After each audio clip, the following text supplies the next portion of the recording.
Looks like we are good to go. So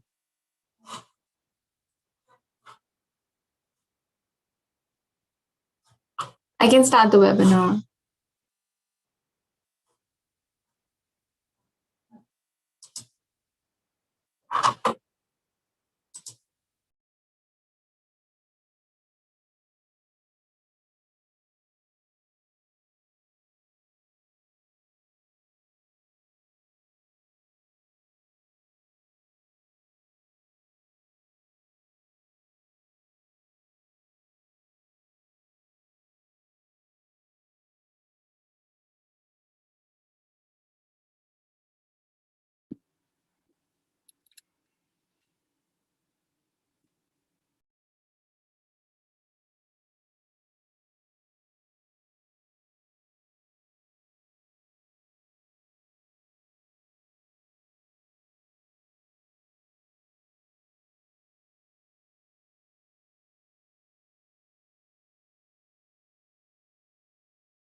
Okay, I think we will start. Good evening, everyone. This is a bit of a weird process because we can't tell how many of you are out there until we break into the small groups, but I have seen that a few of you are logged into the site. So welcome. This is the co-creation workshop number 3 for the visitor feasibility study, a concept, and whatever it's called, I always get the words mixed up, for the landscape of Grand Pre. Just so that you understand the format, there is going to be a brief presentation that is not going to be interactive. So you're not going to be able to ask questions as part of this session. The reason we're doing it like this is so we can record this and post the recording of this, which I assume it's being recorded, has started.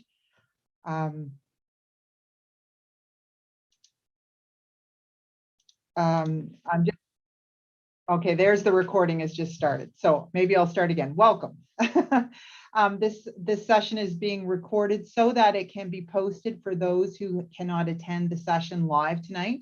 They can watch it later and then post online their comments. So I know it's maybe a bit different not to be able to post comments and questions and have an interactive session with our 2 presenters tonight, but there is a reason, and that's just because not everybody wants to have themselves recorded and played back on the internet. After the presentation, we are going to break into small groups. I will give you directions about how to do that then. Before we go any further, I want to take a moment to acknowledge that we're in the unceded territory of the Mi'kmaq, which it's particularly appropriate to acknowledge that as part of this project because Mi'kmaq, Acadian, planter, settler cultures are all represented in this very diverse and beautiful landscape that we're here tonight to plan. So without any further ado, I want to introduce our 2 presenters. Christophe Rivet and Isabelle Guesson are both with EVOC. Christophe is the one who didn't wave at you, the gentleman with the glasses. Christophe has a long history in this landscape. He was a leader in the UNESCO process, and he's now with a company called EVOC. And he continues on his specialty in heritage and cultural planning. He's went on to get his PhD. He's just generally really knowledgeable in this stuff. Isabelle is a landscape architect, and she leads the landscape architect division at EVOC. She's won awards and has done so many cool projects. When I Googled her, that it was sort of embarrassing, and I was envious of her career arc. And she is going to be leading the team that's going to be doing this next phase in the design phase. So tonight we're going to, or this afternoon, we're going to go through a presentation, and it will take about 20 minutes, and then we'll break into small groups. You should be on the HowSpace page, and just 2 other things. I want to, Serbi is on the screen as well, and she's going to drop off in a second. She is your technical advisor. So if you go just below this screen on HowSpace, you're going to see, or above, one of the 2, it's going to say, are you having technical problems? If you are, post in there and Serbi will help support you. So Serbi, give a wave. She's very nice, and we've been planning this all afternoon, so we're really hoping for no technical problems, but I think that's maybe too much to ask. So Serbi's going to drop off, and I'm going to turn this over to Christophe and Isabelle, and I'm going to put up the presentation now, Christophe. Excellent. Just one moment, please. Mm-hmm.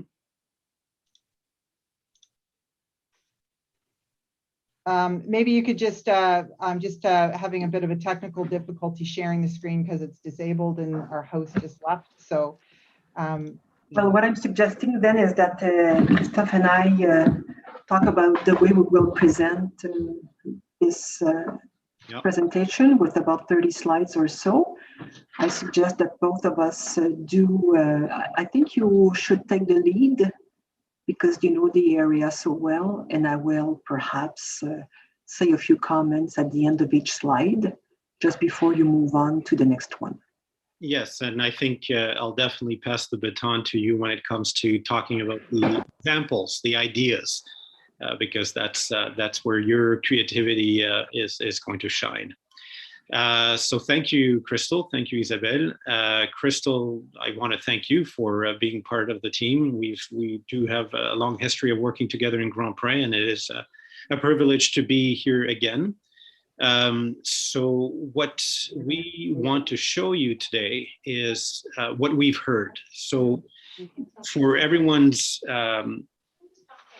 recollection or learning, we develop a process where we spend much of our initial phase listening and learning.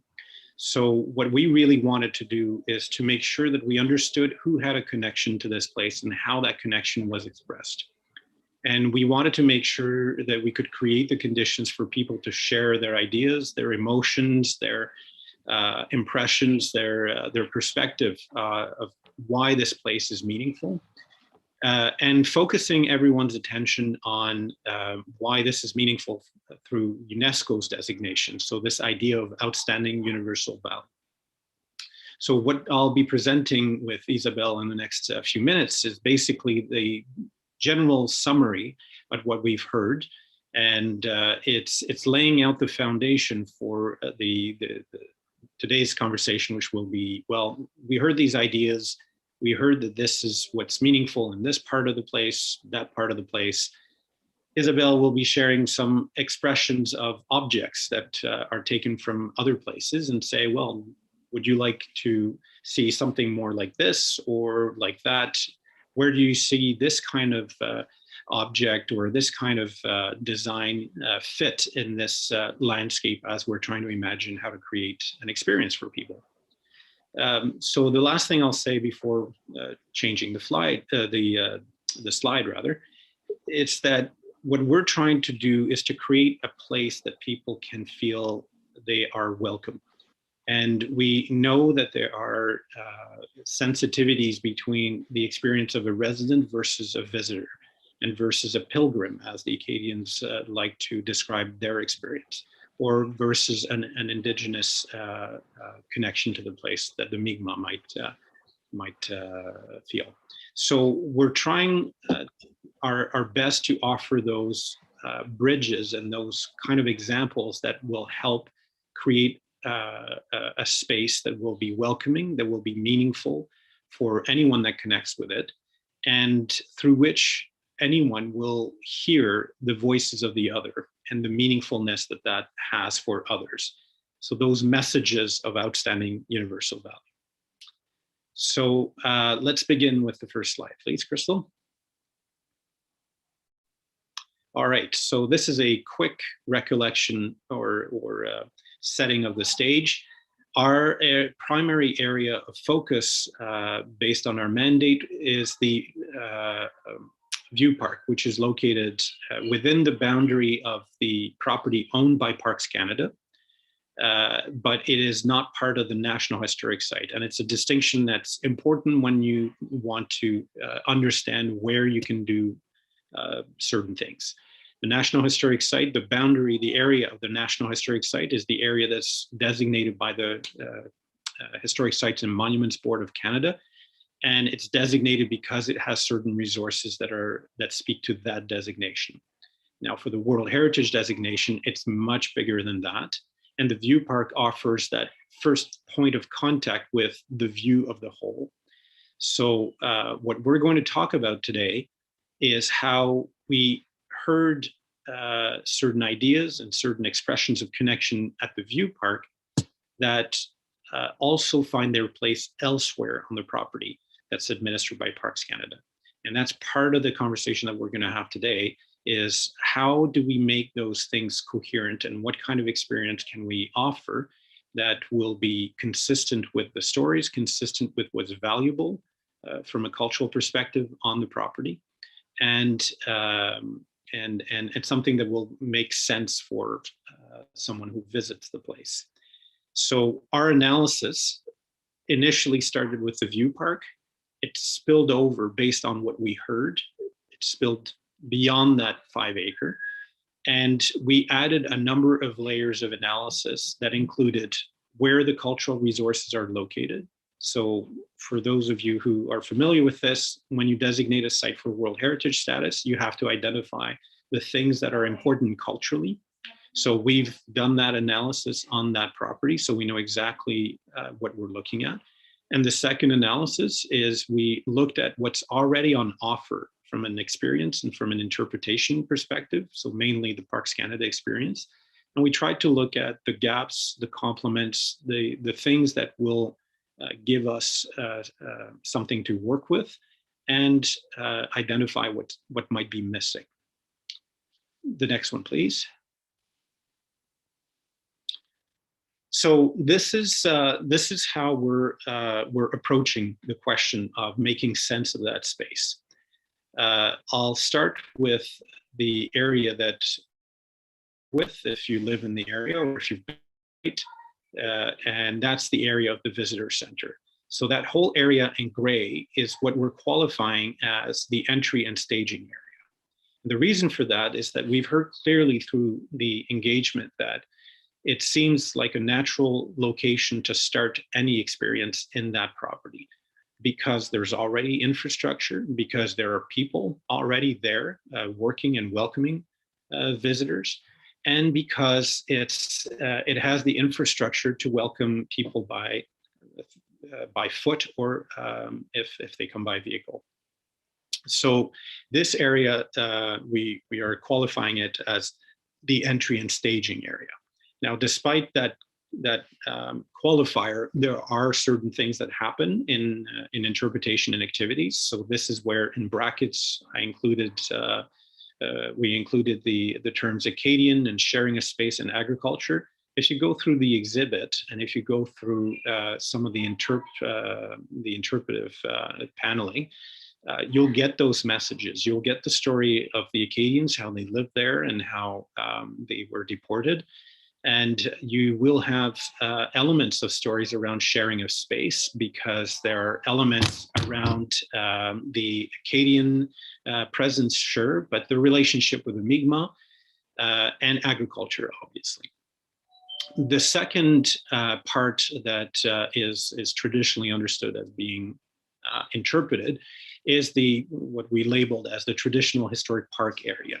That's the historic garden that was designed by Percy Nobbs, a famous architect and landscape architect. And that includes the Memorial Church and the location of the cemetery, the Herban Cross, and all these elements that are very iconic about Grand Pre.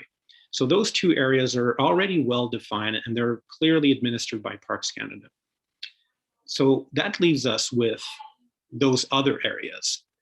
If we start at the view park at the top, this is the area that we've all heard clearly is also an entry point. But it's an entry point that's a little different from the one that's proposed at the visitor center, partly because access is different, but also because of the intent of what we've heard people wanting to experience there. And the first thing is that there's a desire to maintain a quiet experience, to maintain a peaceful environment in order to appreciate the view. In fact, the view is the predominant characteristics. It's the reason why people go there. It's to have the view, but it's also the reason why people want to stay there. It's to enjoy that view. And that view has positive benefits for people who want to take pictures, for example, or set the stage for something happening, but also just to hang out and enjoy a picnic and enjoy spending time with friends and an afternoon. So what we heard there is that it is a place that is to be quiet, is to be focused on the view, that we need a little more comfort, because currently there are no toilets, for example. There's no opportunity for electricity to be accessed or water. So we heard that as being the predominant nature. So that then moves us to how do we make the bridge? How do we connect the view park to that experience at the National Historic Site, at the Visitor Center? And this is where that green area kicks in. And that green, sorry, not the green, the pink. I have trouble with my colors today. The pink area that overflows in the gray area. But the pink area is that area that naturally serves as a connection. It obviously visually is the bridge between the park and the view park, the National Historic Site and the view park. So the question is, what can we do with that area? And we heard through the engagement that there's a desire to talk more about agriculture, to talk more about the land, to talk about the natural aspects of the landscape, natural aspects like the field themselves and what's happening there, but also the tides and the fauna and the flora. So that offers us an area, a large area that could become a central point to discuss those elements. And so this is why in the legend, we're saying this is a bridge area for interpretation, experiences, and activities. And we might very well look at themes that focus on agriculture, nature, and the Mi'kmaq. And the Mi'kmaq, because this is another location where certain spaces can be created for Mi'kmaq engagement. So that then, as we move on down to connect to the National Historic Site, we have this gray zone that overlaps over the pink one, and that's a bit of a question mark for us at this point. And the reason is because there's already certain things that are located there. There are authentics, but in creating that bridge, is there something that we need to complement? Is there something that we need to modify in order to make something coherent? So that's why it's an overlapping area. We need to hear from you what would make sense. But nevertheless, well, as an overlapping area, so if we focus the pink area on agriculture, then the Acadian experience is clearly expressed in the gray, then the gray and the pink would overlap those two realities. And lastly, we felt that in order to fully explore some of those themes that we've heard from people around nature and diking and agriculture, understanding the challenges of experiencing the marsh itself, experiencing the extraordinary adventure of building dikes, it's very, very difficult to do that if you don't go there. And it is very well understood that we're not promoting access to the dikes. We want to offer an experience that doesn't invite people to go on the dikes and still understand what is special about them. So this is where we're looking at that triangular area, the green one. And it is currently interpreted by Parks Canada through various media. There's the old smithery, and there's a garden. But we wanted to highlight that area because of its strategic location that allows that talking, that discussion of the marshes, nature, diking, and again, the Mi'kmaq. One thing that we noted is that it is abutting the area that, according to researchers, is the first area that was diked when the Acadians came in the 1680s.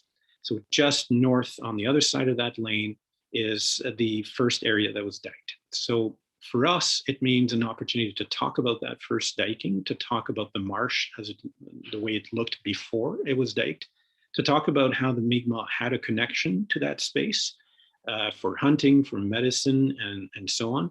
And also to talk about the natural aspects, how this was intertidal, how there was an edge that was different than the edge that we're seeing now. So this is why we're looking at that area with interest, and we're going to be interested in hearing today what you think of it. So that organizes the space just to repeat, we've got the View Park that offers that general introduction on outstanding universal value, and you get to primarily enjoy the view and enjoy the piece. We've got the pink part that offers the bridge and overlaps with the gray part. That is the staging area, and that is the place of entry point for most visitors, and where visitors can have access to basic services and interpretation and so on.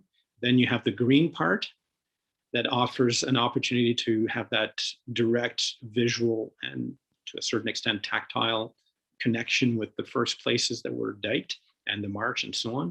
And to finish, you have the traditional and well-known gardens around the Memorial Church. So the last thing I'll say about this map are the entry points, because we heard also very clearly that people are interested in understanding how to connect. Well, they see opportunities to connect to the trail that is set, connect to the vineyards, because there are certain visitors that have a chance to go to the View Park. The road, Old Post Road, has certain opportunities, but also certain limits to how we can circulate. Based on noise, based on size of the road, based on the opportunity to park. So all these things are part of the mix, but we understood very clearly that there's an intent to experience a seamless travel through that space. So that's why we have those red marks. The red arrows indicate the entry points. So if you go to the View Park, those are the two entry points. You have a pedestrian one on the east, that's the east arrow, and you have a vehicular one, that's the west arrow. And if you go down to the visitor center at the National Historic Site, you have an entry point through the parking lot, you have an entry point through the visitor center and next to it, and then you continue along the path to the heart of the Memorial Park. And if you come from the trail, well, you can enter at the trail, you can enter right or left. You can enter that space.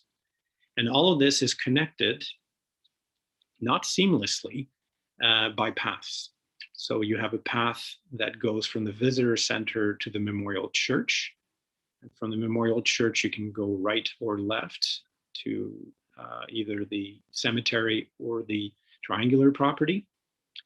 And then from the View Park, you have a trail that goes down and ends in the middle of the field. And that trail is actually quite informal. It's groomed, but it is a very lightly transformed trail. It's a path. So one of our questions, as we're going to discuss this tonight, is how do we connect things? And it's not as easy as you would think, because partly we have certain constraints around what is culturally valuable. So these land patterns are important to preserve because they're directly associated with the World Heritage designation. These are field patterns that date back to when the first Acadians came in the 1680s. And then you have archaeological resources that you have to consider as constraints, but also as opportunities to interpret. So that's part of our thinking. That was obviously part of our thinking as well. So that gives you a synopsis of what we've heard and how we're responding to it by organizing spatially that entire property, and by trying to emphasize how certain areas can play certain functions in experiencing the entire definition of Oyovi. So let's move to the next slide, please.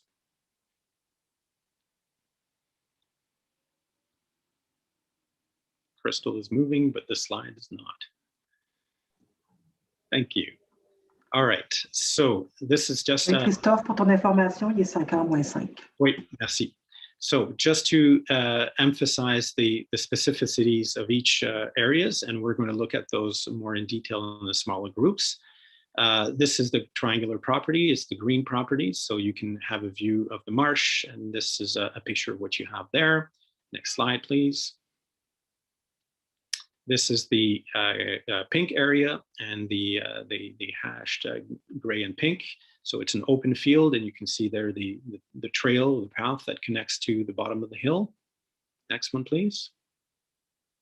And this is the View Park. And we want to note that we understood seasonal experiences. So we have a couple of pictures that are winter ones.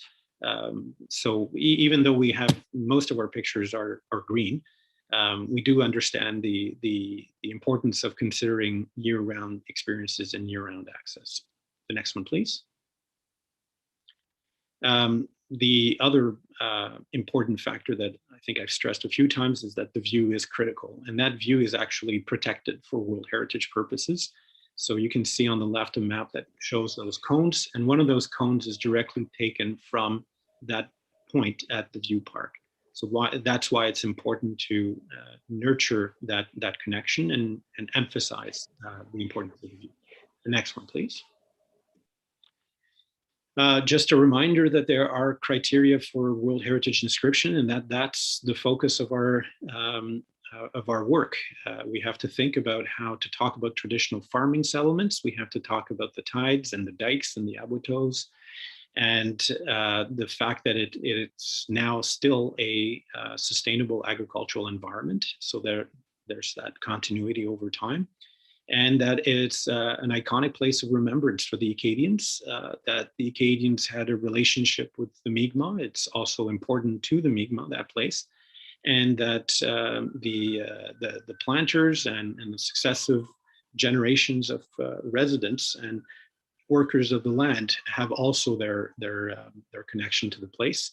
And ultimately, it is that sharing of that space and in peace that is recognized as valuable for World Heritage purposes. Next one, please. So the design principles. Out of everything that we've heard, we try to extract some some design principles that were going to guide the work of Isabelle and her team, and guide the work of the entire group that is thinking about themes and so on.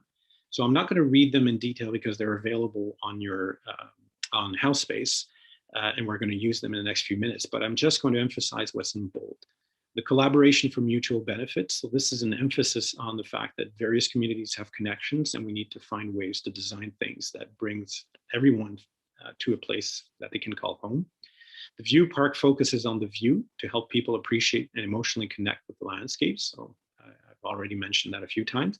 The View Park is accessible. So accessibility, I've talked about the trails and the communication, but accessibility was loudly cleared and understood, heard clearly and understood. Now, there are going to be some interesting conversations to be had about what is feasible, what is desirable. So we'll get to that in the next few minutes. Sharing, equity, and reconciliation are embodied in the concept plan. So this kind of reinforces the first one, but it's really trying to send that message that it is the multiplicity and the diversity of communities and the sharing of that space that gives value to the place. The visitor experience concept is distinct from the National Historic Site, and that's extremely, extremely important to really clearly express the OUV. And in that respect, we're going to be complementing the National Historic Site. They're different stories, but they're complementary. The visitor experience concept will look beyond the View Park, and that's a result of everything that we've heard that could not fit in 5 acres and did not fit with a desire to create a peaceful and enjoyable space. So that's why we're exploring other areas. And lastly, the visitor experience concept is based on principles of sustainability. At the end of the day, this has to be economically sound. It has to be compatible with the desire for social inclusion and cultural expression, and it has to be environmentally sustainable as well. Next slide, please.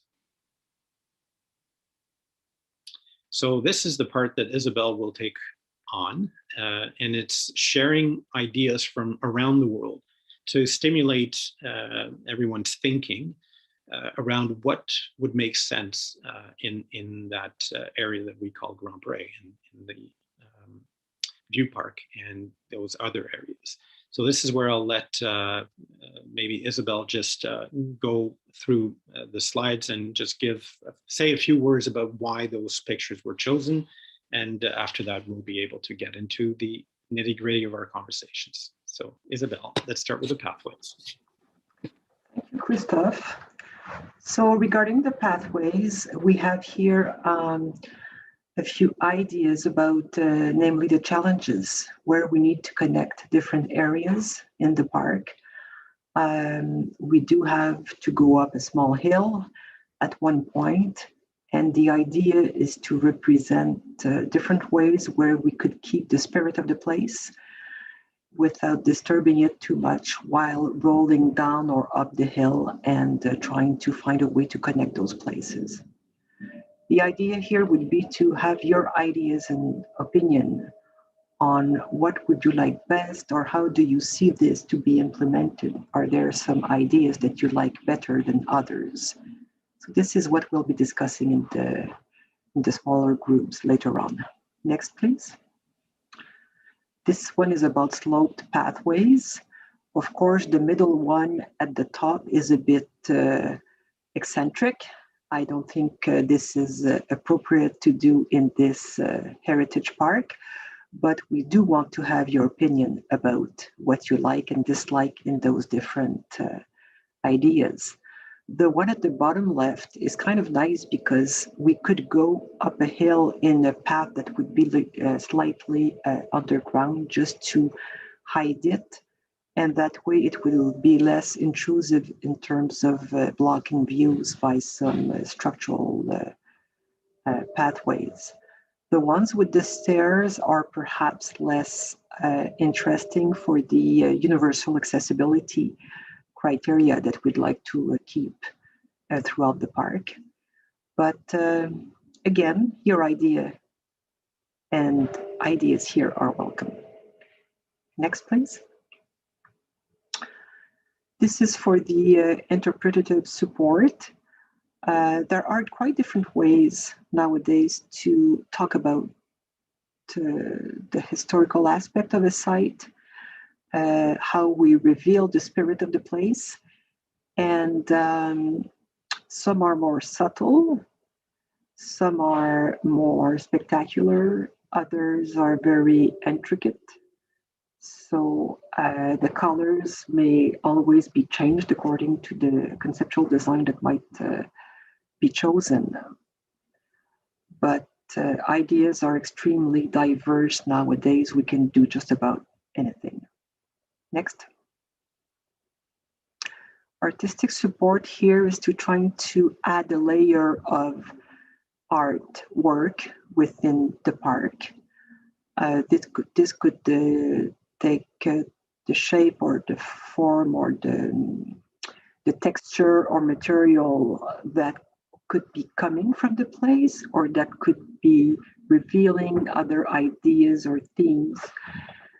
Often we try to bring a local artist here to try to make some sense according to the place itself. Next, please. Structures show something perhaps a little more of a higher volume or importance. The ones in orange are showing an interpretative site that we're doing right now in the provincial park near Montreal, where the barn is being deconstructed and reinterpreted with different panels and games within the walls so that we can learn about the history of the site. And others could be more artistically shown, such as the one at the bottom right, with holes that represents different kind of trees to illustrate what was once there. Next, please. These types of installation could be temporary or permanent. They show more an idea of using nature to build some natural installation, although the one at the bottom left is a bit different. But the idea is to feel connected with the nature that is surrounding us and to appreciate the beauty that is in Grand Prix Park. Artists could very well be included in this type of aspect. Furnitures tend to be including more and more some interpretative panels or aspects. Sometimes we include an historian who could help us to write some ideas or statement from the history. And benches tend to be very well suited to hold this type of messages that we may want to use. Next, please. Insertion in the context would call more for a larger scale. How could we find a thread or a ribbon that would connect all of the places and the different intervention that we might want to do in the park, so that we feel that we are in the same park with the same story, but perhaps while connecting different intervention or different ideas throughout different feelings as we move on from one place to the other. Next, please. Again, insertion in the context here is because we were told that people want a place to gather, to meet, to do things together, and perhaps to use this opportunity for some sort of education or grouping of some sort. Which one would you like best, and which one do you think would be best suited for the site? This is a bit the idea under these different slides. Some are more contemporary, others are a bit more traditional. We try to integrate those to the nature, but again, it could be artistically popping up and be different. Next, please. Lighting is something we'd like to include, even though the park is to be used mostly in the daytime. But because in the winter time it is dark so early, we would like to make sure that we can use it until perhaps 7 or 8 at night. And using urban furniture is a way of including subtle lighting while being very well integrated. The idea would be not to pollute the sky so that it would keep its natural beauty at night as well. Next, please. Vegetation. How do we reveal the spirit of the place with what was once harvested on site? What is now there? Has there been any differences with time? Some could be a bit more ornamental, while others could be more traditional trees that were used in the area. The idea would be here to try to represent the ambiances that would really bring some emotions. Next, please. Digital installation are perhaps bringing more technologies to the idea of making the site wow, so that it is attractive for tourists and people from outside. And, they will pass the word and say, wow, why don't you go to the Grand Prix Park? It is quite beautiful what they've done there. So insertion of some digital installation might be quite interesting to make the site very well known and attractive. Next, please. Finally, Grand Prix in 2017, showing a great event that was very well received and attracted. Perhaps, Christophe, you could close with this slide, because I believe it is the last one. Yes, you're right. Well, we want to remind everyone of that particular experience, because it was an experience that enhanced the place through light, through structures, temporary structures, but nevertheless, it shaped the landscape and gave a feeling of cultural expressions and cultural connection to the place. And this was a moment where everyone was able or invited to share that space. So this is why I wanted to make sure that we reminded ourselves of that particular event, the beauty behind it, the aesthetics, and just the experience of being together. So I think that does conclude our presentation. We want to acknowledge the number of ideas that we've already collected on the platform, HowSpace. We know that there are some particular challenges around the tides that we have to find creative ideas to express and to understand. Will it be a mechanical approach, like a structure with different sections that might help us appreciate the tide, or is it something more digital? And similarly, we want to acknowledge the artistic dimension of the place. So we've heard clearly that this is a place of inspiration for artists and has always been. So the ability for us to nurture that opportunity and nurture that existing connection with beauty and with aesthetics through art, through having art, but through also making it possible for people to create art, to continue to express their artistic appreciation of the place. That's also part of our thinking. So yes, I think I'll leave it at that. It's already quite a bit of presentation of why we're presenting what we're presenting, and hopefully it captures everything that we've heard. But I'll let Crystal conclude and then guide us to the next steps. All right. Well, thank you, Isabelle and Christophe. That was inspiring, and so many cool ideas to sort of explore with you.